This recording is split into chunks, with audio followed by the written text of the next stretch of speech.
Let's talk. John Brown. The fall of the House of York has been a long time coming. The King has decided to remove the titles of Duke and Duchess of York from Prince Andrew and Sarah Ferguson following the years of scandals. The final straw was their deception regarding their friendship with paedophile Jeffrey Epstein. One man who is perhaps best placed to give us his thoughts is, of course, royal correspondent Richard Fitzwilliams. Good morning to you, Richard. Hello, and good to be on the programme. Indeed. As the Chinese saying goes, may you live in interesting times. You have been covering royal events for care than both of us probably would care to mention or even remember.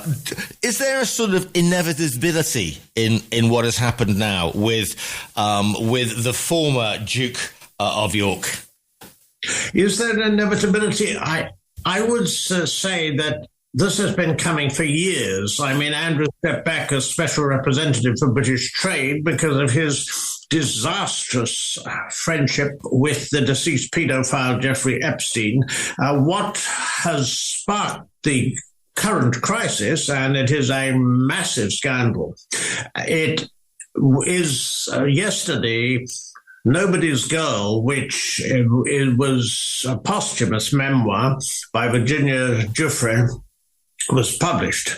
Now, she accused Prince Andrew of sexually assaulting her on 3 occasions. He denies this, and he's not been found guilty of anything, but he has been found guilty in the court of public opinion, because in 2001, there is a photograph taken with, everybody knows this, Andrew's hand is around Virginia Giuffre's midriff.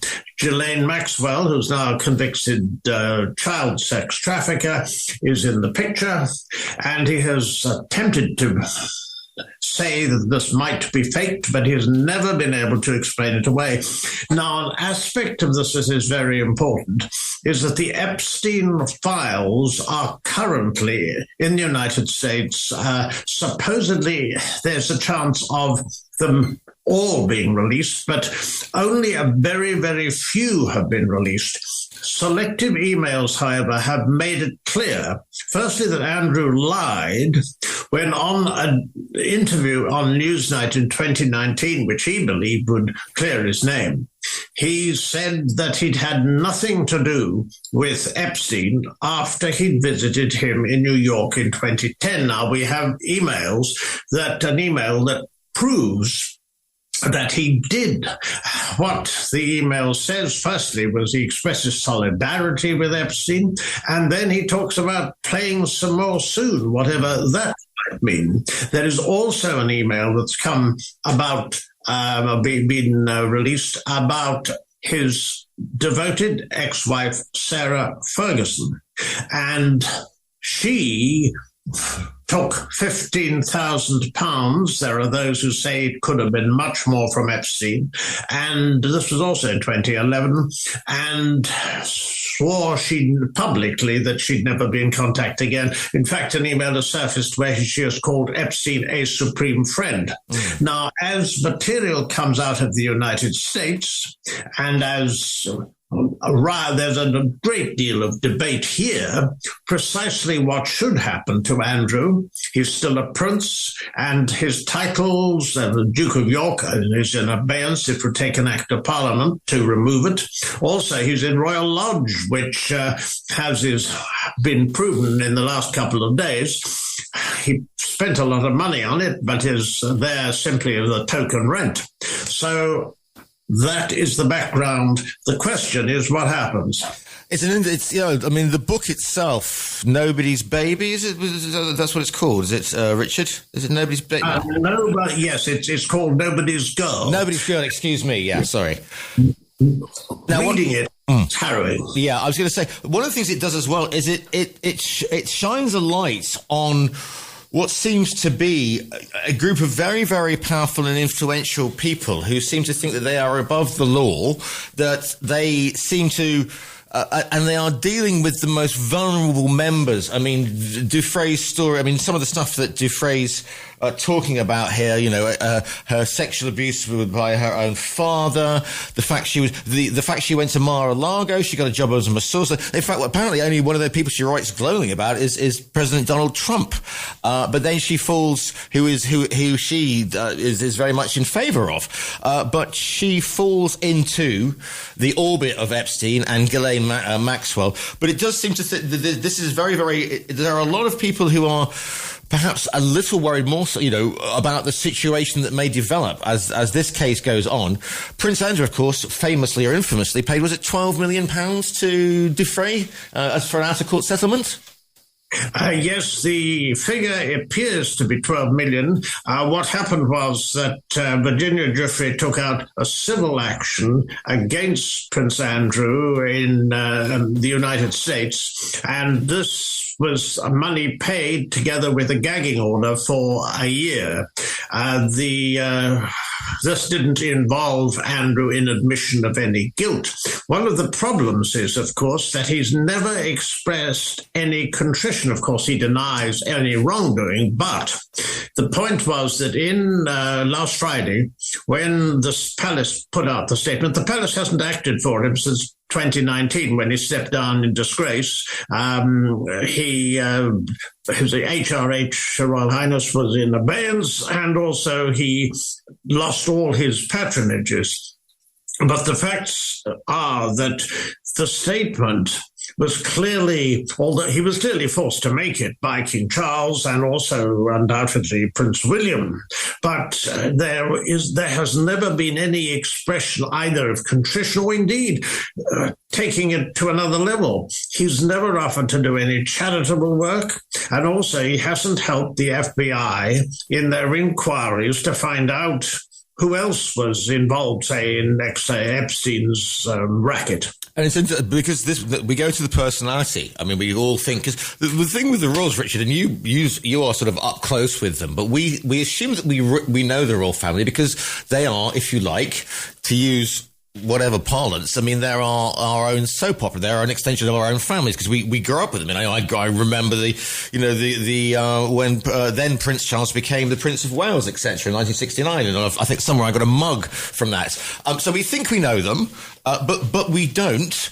And Andrew was always seen as, after his, he was a helicopter pilot in the Falklands. He was seen as Randy Andy, the Coustark relationship. He was the Playboy Prince. 40 years ago, he was the boy about town, and perhaps that master, more things than we actually cared to remember and or come to realise. And he's very, very thick-skinned. The infamous interview with Emily Maitlis, of course, which absolutely, and if you read, because I interviewed Sam, her producer, if you read her memoirs about the fact the palace, or Andrew's coiterie, thought that was actually quite a good job, a job well done. He seems to have very little self-awareness. And also, Richard, you will notice the relationship with HRH before, Andrew was very close to the late Queen. Charles, obviously not perhaps Andrew's biggest fan. And what it does to the dynamics of what's going to be Charles's legacy and then William's legacy, because, Charles has been unwell. William will come, hopefully not for a little while yet, but he will be king. And do you think there's the king will put pressure on now, not to say to do with the Duke of Windsor, because he can't, because he doesn't have the Duke title, but of course, the Duke of Windsor famously left the UK in the 30s, never to sort of really return again. Well, this is a matter that's being debated. Is it possible that Andrew could be persuaded to go into exile? Because this would be one way round issues which, they're dominating public debate at the moment. And the royal family, firstly, if you look at Queen Camilla, who's campaigning on domestic abuse, the Duchess of Edinburgh, who visits war zones and also does good work when it comes to the issue of abuse. All of this, some people are aware of it, and also what the monarchy is doing with Ukraine, with Donald Trump's state visit, a whole variety of very significant work, including, for example, tomorrow the King and Queen are on a state visit to the Vatican, and the King will be praying publicly with Pope Leo. This was the first such ecumenical occasion since Henry VIII broke from the Church of Rome in 1534. All of this is of very considerable interest to royal watchers, but the facts are that every single day, for the headlines for the last few days, deal with Andrew. Now, whether he could be persuaded to leave, for example, Royal Lodge, to go into some form of exile. I mean, we have to bear in mind also Sarah Ferguson. Now, when she married, you'll remember when they married in 1986, she was supposed to be a breath of fresh air. Oh, absolutely. It's celebrity. It's a knockout, Richard. Who can forget that? Oh, my goodness me, you'd want to forget it because, no, but it really was absolutely terrible. This was an indication of somebody who hadn't the faintest idea what it was like to be a serious royal. And what we had was a succession of scandals. Who can forget the toe-sucking? Who can forget the fake shake, the sting, where in fact she offered access to Andrew for hundreds of thousands of pounds. But it was not just that, it was the debts. And the issue here is we know a certain amount, but as the Epstein files, the Democrats are calling for them to be released in Congress, only something like 1% of them have been released. Can you imagine what the others could involve? Or what they'd reveal. Sarah Ferguson was being rehabilitated by the royal family recently, and in fact in 2023, she and Andrew spent Christmas with the royals. They didn't last year, and that was because of the issue, again, Andrew's series of disastrous friendships. It's almost unbelievable. This deals with the issue of security and the closeness to his circle of an alleged Chinese spy, Yang Tengbo. And on this, there's articles, for example, in the Telegraph today dealing with his links with the Chinese. He, in point of fact, had links with a Chinese spy master. It is an unbelievable situation. And also, it's obviously it is extremely damaging. But what precisely he could be forced to do now, or what Parliament might do, because to take away a dukedom, you have to have an act of Parliament. Now, this last happened in 1917 when 4 members of the House of Lords lost their peerages because they were Germans and fought for the German side in the First World War. So you really are going back to a previous era with a bizarre precedent which wouldn't work. There'd be a bill in Parliament. Also, letters patent by the King could technically anyway take away the title of prince. He was born with that, of course, being a son of a monarch. It's all very, and excuse my largesse or my language even, it's all very grubby. It's all very sort of, you are, he's had to abandon, and as listeners will know, I love my history. And to lose the Order of the Garter, which is Edward III puts this in, I believe, back, yes. And so therefore it is one of the oldest chivalric orders known to man. There are only a certain amount. Somebody will get it, because there's only a finite number of Knights of the Garter. So somebody is going to be getting getting his order, if you like. But this is for the short-term gain. This seems to be, we had the whole thing with, Budgie the helicopter with Sarah Ferguson. And Andrew seems to be disastrously grasping at money. And it just makes you wonder the caliber and the character of this man. I think this is a very important point, because to me, this is about greed and about entitlement. And a recent book by Andrew Lowney, he's become the biographer of the Yorks. It's called Entitled, and it's the rise and fall of the House of York. And the claim the book makes is that whilst Andrew was special representative for British trade, he was 22 years in the Navy, and as you mentioned earlier, he was a brave pilot in the Falklands War.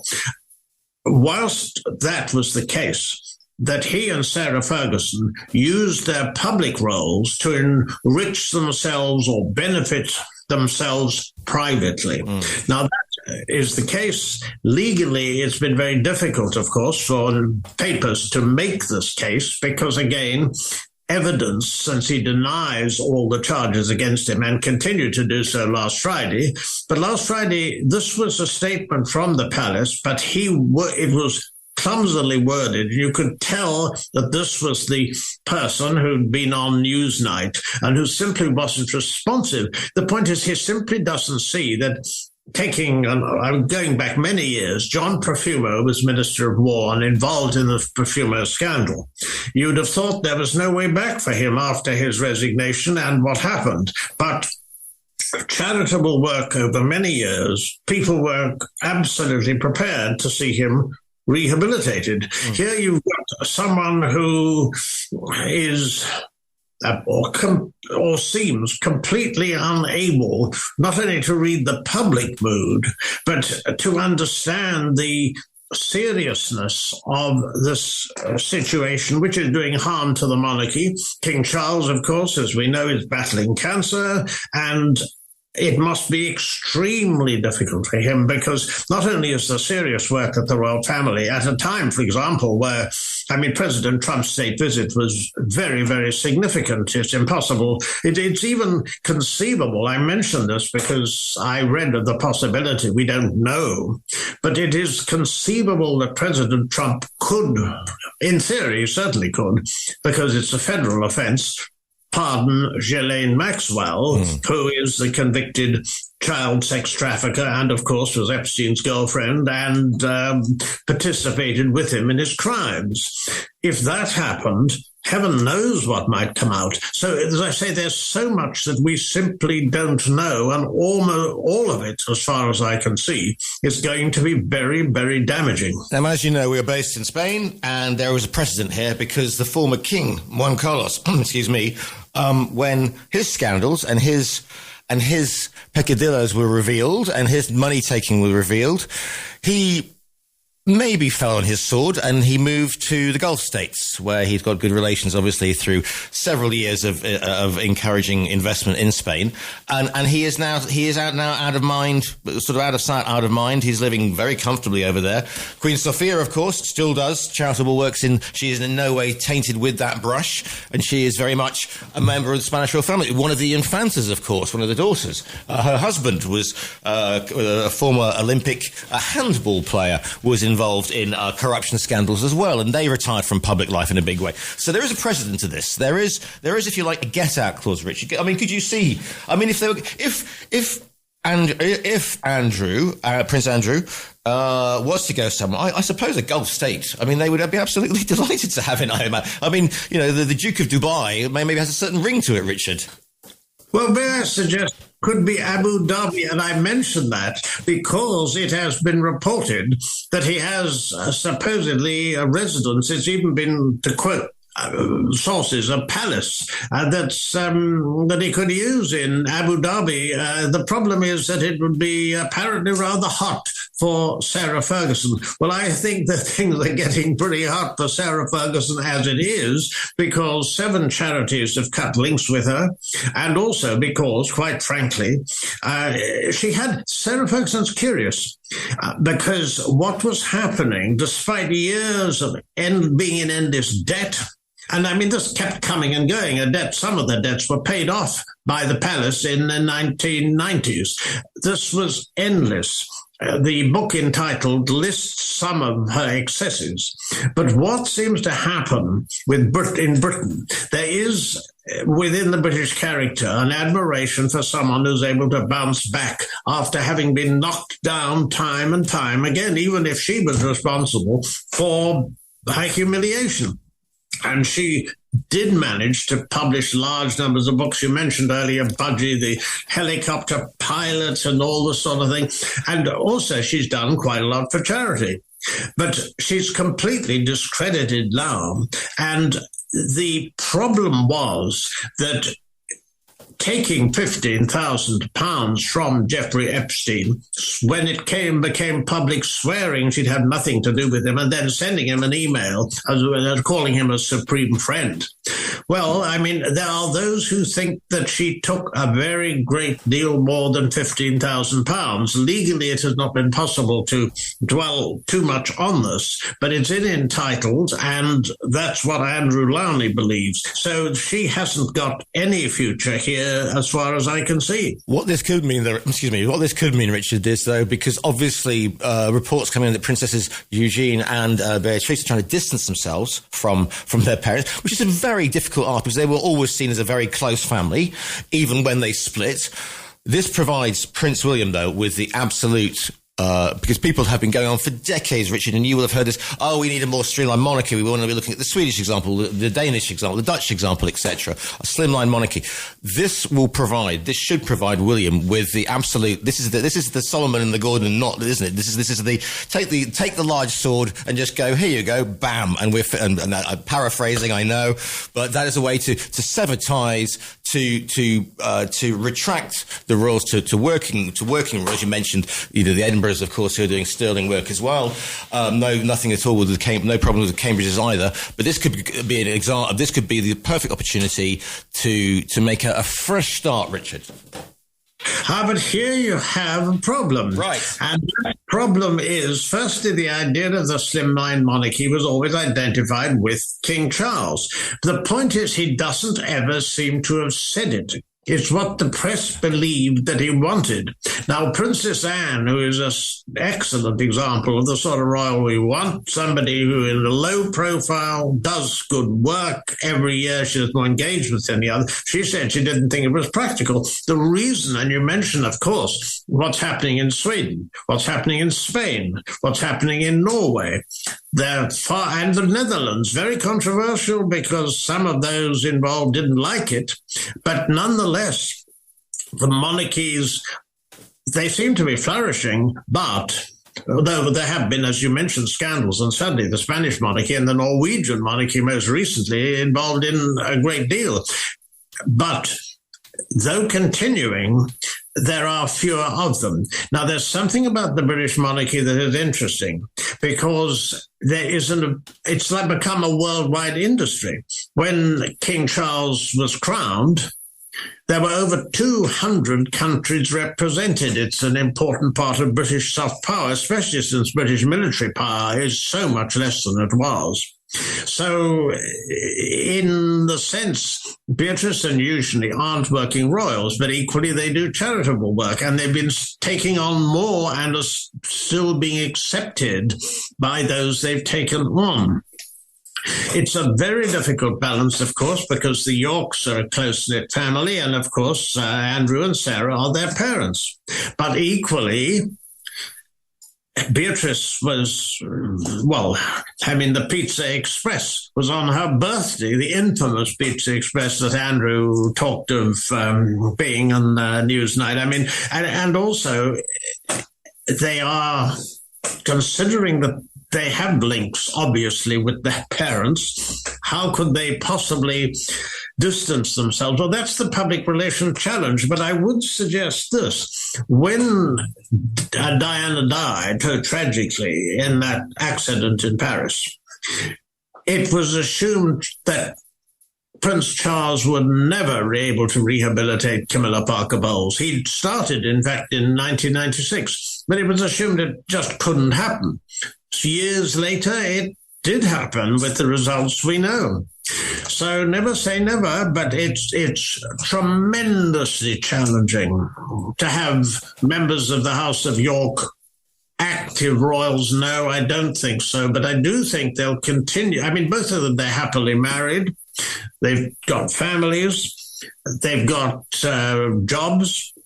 And also, and whether it's dyslexia or whether it's modern slavery, they do good work. So I suspect they will continue to do what they do, but I don't think that they will be closer in the royal fold or taking on royal duties full time or anything like that, because that would just simply seem strange at the moment. What we've got is constant questions also regarding the royal finances and whether it'd be possible to get rid of Andrew and Sarah Ferguson, get them abroad, or at least change the way Andrew is able to inhabit a 30-room mansion in the middle of all this. I just think, that one of the reasons that I don't watch soap operas is when you've got a family as interesting as mine, you don't need to. And I think in the case of the royals, they absolutely don't need to watch a soap opera. They just need to ask Andrew what he's been up to this time. Richard, how do you watch this space? I suppose is the only thing we can say to see more revelations, because this is by no means a shut case, is it? Oh no, it definitely is not a shut case. In fact, I mentioned that these documents and the Epstein files they were selective one. The emails have been leaked to newspapers, to The Guardian, to the Mail on Sunday, and so on. So the Epstein files, if the Democrats succeed, and this is, of course, a matter of contention in the House of Representatives, if there are reports that President Trump might or doesn't or did want this, and he seems to have changed his mind. So it's possible the Republicans could block it. But equally, if this bizarre figure of only 1% have been released, well, you've got an absolute tsunami coming. And if that's the case, anything could happen. Richard, I know you're busy. It's been wonderful to speak to you. Of course, we'll be hearing you again when you speak with Hannah on her show tomorrow afternoon. Richard Fitzwilliams, as always, a pleasure to speak to you. I've greatly enjoyed it. Thank you very much.